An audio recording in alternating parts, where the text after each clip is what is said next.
Back to news. TDP working president Nara Lokesh చేపట్టిన యువగళం పాదయాత్ర విజయవంతంగా పూర్తయింది. ఏడాది జనవరి 27న కుప్పం శ్రీ వరదరాజస్వామి పాదాల చెంత నుంచి యువగళం పాదయాత్రకు శ్రీకారం చుట్టారు. విశాఖ జిల్లా అగనంపూడి దగ్గర పూర్తి చేశారు. మొత్తం 226 రోజుల పాటు 3132 కిలోమీటర్లు లోకేష్ పాదయాత్ర చేశారు. పలు ప్రాంతాల్లో ప్రజల సమస్యలు, టీడీపీ అధికారంలోకి వస్తే చేపట్టే కార్యక్రమాలను వివరించారు. ఈసారి ఎన్నికల్లో అధికారమే లక్ష్యంగా నారా లోకేష్ ఈ సుదీర్ఘ పాదయాత్ర చేపట్టారు.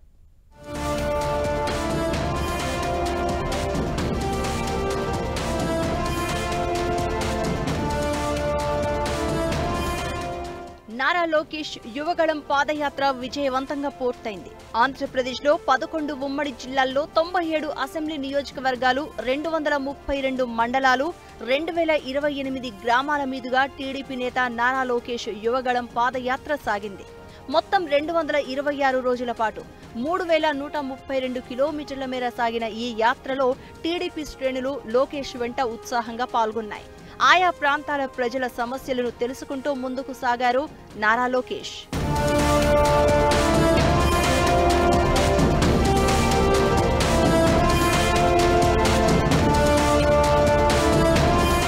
మొదట ఉమ్మడి చిత్తూరు జిల్లాలోని 14 నియోజకవర్గాల్లో 45 రోజుల పాటు 577 కిలోమీటర్లు పాదయాత్ర చేశారు.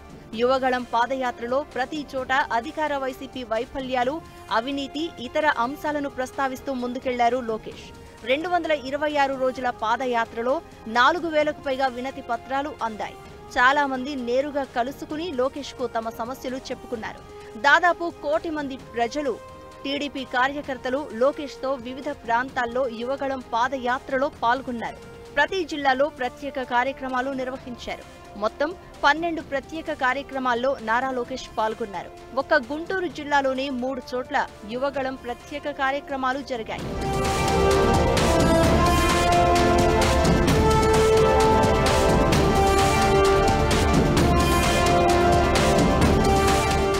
లోకేష్ యువగళం పాదయాత్ర సందర్భంగా పలు ప్రాంతాల్లో అడ్డంకులు కూడా ఎదురయ్యాయి. భీమవరం, ఉంగుటూరు, గన్నవరం, నూజివీడు నియోజకవర్గాల్లో వైసీపీ శ్రేణులు దాడులకు దిగాయి. 40 మంది టీడీపీ నేతలపై కేసులు పెట్టారు.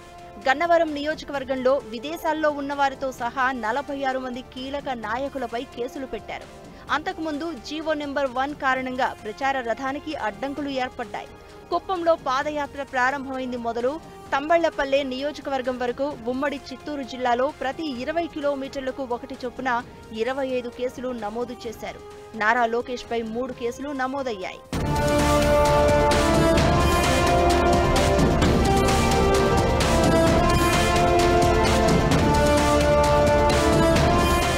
యువగళం పాదయాత్రలో ప్రతి 100 కిలోమీటర్లకు ఒక శిలా ఫలకాన్ని ఆవిష్కరించారు. 97 అసెంబ్లీ నియోజకవర్గాల్లో 70 చోట్ల లోకేష్ బహిరంగ సభల్లో ప్రసంగించారు. ప్రతి సభలోనూ ఆయా నియోజకవర్గ ఎమ్మెల్యేలు చేస్తున్న అవినీతిని ఆధారాలతో సహా ఎండగట్టే ప్రయత్నం చేశారు. టీడీపీ అధికారంలోకి వచ్చాక ఆయా నియోజకవర్గాల్లో ఏం చేస్తామన్నది కూడా స్పష్టం చేశారు. పలు చోట్ల టీడీపీ హయాంలో జరిగిన అభివృద్ధి పనులు, వైసీపీ పాలనలో వెనుకబాటుతనం, ఇతర అంశాలపై సెల్ఫీల ద్వారా ప్రజలకు వివరించారు.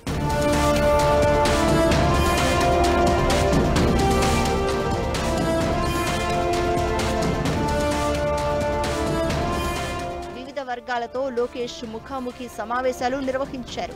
ప్రధానంగా రైతులు, యువత, మహిళలు, ముస్లిం, బీసీ, ఎస్సీ, ఎస్టీ, వ్యాపారులు, ఐటీ ఉద్యోగులు, భవన నిర్మాణ కార్మికులు, న్యాయవాదులు ఇలా పలు వర్గాలతో సమావేశమై వారి సమస్యల్ని తెలుసుకున్నారు.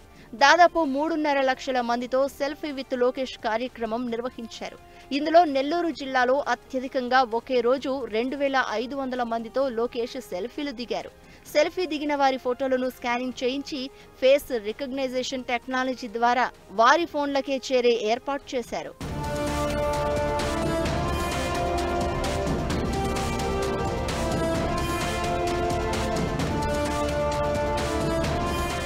లోకేష్ పాదయాత్రలో కుటుంబ సభ్యులు కూడా భాగస్వామ్యమయ్యారు. తల్లి భువనేశ్వరి, భార్య బ్రాహ్మణి, కుమారుడు దేవాంశ్, మామ బాలకృష్ణ సహా పలువురు కుటుంబ సభ్యులు కూడా వెన్నంటే నడిచి పార్టీ శ్రేణుల్లో జోష్ నింపారు. మొదట ఉమ్మడి చిత్తూరు జిల్లా కుప్పం నుంచి శ్రీకాకుళం జిల్లా ఇచ్చాపురం వరకు 400 రోజులు 4000 కిలోమీటర్లు పాదయాత్ర చేయాలని అనుకున్నారు.